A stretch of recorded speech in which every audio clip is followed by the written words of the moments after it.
হাওড়ায় তৃণমূলের কার্যালয় ফিরিয়ে দিল বিজেপি। ৪ঠা মে ভোটের ফলের পর দক্ষিণ হাওড়ার থানা মাকুয়ায় তৃণমূল কার্যালয় দখল হয়ে গিয়েছিল। গেরুয়া রং করে দেওয়া হয়েছিল ঘাসফুলের পার্টি অফিস। রাজ্য সভাপতি শ্রমিক ভট্টাচার্যর নির্দেশ মেনে আজ তৃণমূলকে তাদের পার্টি অফিস ফিরিয়ে দিল বিজেপি। তৃণমূলের আরেক সাসপেন্ডেড মুখপাত্র কোহিনুর মজুমদার তিনি বলছেন যে দলকে শেষ করে দেওয়ার পিছনে অভিষেক বন্দ্যোপাধ্যায় রয়েছেন। আরজি করার সময় সরকার ফেলে দেওয়ার চক্রান্তও করেছিলেন। কি বললেন কোহিনুর মজুমদার, শুনুন। এই তৃণমূলকে শেষ করার পেছনে অভিষেক বন্দ্যোপাধ্যায় এবং মমতা বন্দ্যোপাধ্যায় তার প্রতি অন্তঃস্নেহ। মানে জানেন তো, অভিষেক বন্দ্যোপাধ্যায়ের কাছের হতে গেলে আপনাকে তন্ত্র মতে পুজো করতে হয়। প্রপার মন্ত্র, প্রপার তন্ত্র, প্রপার নৈবেদ্য এবং কিছু সময় প্রপার দক্ষিণা না হলে ভগবান একেবারেই খুশি হতেন না। গত 4 বছর ধরে তৃণমূলের যে ক্যারেক্টার, সেই ক্যারেক্টারের একটা বড় পরিবর্তন হয়েছে। যে তৃণমূল স্তরের দল ছিল, ঘাসফুল দল ছিল, সে দল রাতারাতি কর্পোরেট চলে গেছে। আগে তৃণমূল ভবনে অবাধ বিচরণ ছিল, সবাই আসতেন। আজকে আমরা দেখেছি তৃণমূল ভবনে সবেধন নীলমণি একমাত্র বক্সিদা বসে থাকেন এবং সকাল 8টার সময় দূর থেকে আসা তৃণমূল কংগ্রেসের ব্লক স্তরের নেতা বলুন, বুথ স্তরের নেতা বলুন, পঞ্চায়েত সমিতির রিপ্রেজেন্টেটিভ বলুন বা সাধারণ কর্মী, যার সমস্যা, যার দলে কিছু ঘটনা ঘটছে, দলকে জানাবে, নেত্রীকে জানাবে, কি করে জানাবে, সেখানে এসে ক্যামাক স্ট্রিটের সিঁড়ির তলায় বসে থাকে, দিনের পর দিন চলে যায়। অভিষেক বন্দ্যোপাধ্যায় তো ছেড়ে দিন, অভিষেক বন্দ্যোপাধ্যায় 3টের সময় ক্যামাক স্ট্রিট ঢোকে, 6টার সময় ক্যামাক স্ট্রিট বেরিয়ে যায়।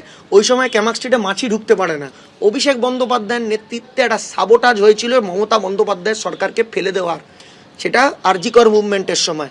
এরপর কসবা ল কলেজের যখন ঘটনা ঘটে, আমি একটা ফেসবুকে প্রতিবাদ করি যে ফ্রেশ ব্লাড যে অভিষেক ব্যানার্জি জিন্দাবাদ বলবে, সেই অভিষেক ব্যানার্জির লোক হয়ে যাবে, সেই তৃণমূলের ফ্রেশ ব্লাড হয়ে যাবে, সেই নেতা হয়ে যাবে। তখন আমাকে অভিষেক বন্দ্যোপাধ্যায়ের অফিস থেকে বলা হয় যে না, এটা করা যাবে না, ডিলিট করে দাও।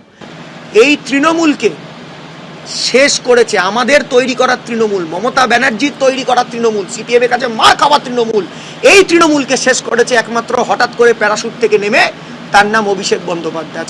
তোলাবাজির প্রশ্ন নিয়ে আজকে সবাই প্রশ্ন করছে। কেউ একটা জলের লাইন দিয়ে 10,000 টাকা নিয়েছে, কেউ একটা আগে জলের লাইন দিয়ে কোনো কাউন্সিলর আগে দিয়ে সিসি করিয়ে করার জন্য 5,000 নিয়েছে, 10,000 নিয়েছে। কিন্তু যেটা 10 লাখ, 20 লাখ, 50 লাখ, ব্লকের সভাপতি হবে বলে, জেলার সভাপতি হবে, প্রার্থী হবে বলে, সেইটা অত্যন্ত উচ্চ স্তরে গেছে। ওটা তো ফিল্টারেশন প্রসেস, তাকে তো ওটা অনৈতিকভাবে কালেক্ট করতে হবে। সো দিস ফিল্টারেশন প্রসেস, এইটা তৃণমূল কংগ্রেসকে তো প্রশ্নচিহ্নের মধ্যে ফেলেছে। যে ব্লক প্রেসিডেন্ট হবে সেটাকে তো টাকাটা, মালটা তুলে এনে দিতে হবে। কোহিনুর মজুমদার থেকে রিজু দত্ত, তৃণমূলের একের পর এক সাসপেন্ডেড মুখপাত্র, তারা দলের বিরুদ্ধে ক্ষোভ উগরে দিচ্ছেন। আর এ নিয়ে তাপস রায়, মানিকতলা বিধানসভার বিজেপির জয়ী প্রার্থী কি বলেছেন, শুনুন। এরা এতই আমার থেকে বয়সে ছোট, আমি সকলকে নামেও চিনতেও পারছি না, 1-2 জনকে চিনতে পারছি। তবে এগুলো হচ্ছে সমস্ত এই রাজনীতি না করা এই অভিষেকের সমস্ত টিম। তো এই হাট্টিমাটিম টিম, তো রাজনীতি যাদের মধ্যে নেই, যারা শুধু ক্ষমতার দেখে ছুটেছে ক্ষমতার পেছনে, তো এরাও যেরকম, তৃণমূলও সেরকম। এরা অতিপক্ষ ছোড়া সব। তো সুতরাং এখন এত কিছু বড় বড় লেকচার মেনেছে, এই মারের ভয় এখন এই সমস্ত তৃণমূলের বিরুদ্ধে বলছে। এবিপি আনন্দ, এগিয়ে থাকে, এগিয়ে রাখে।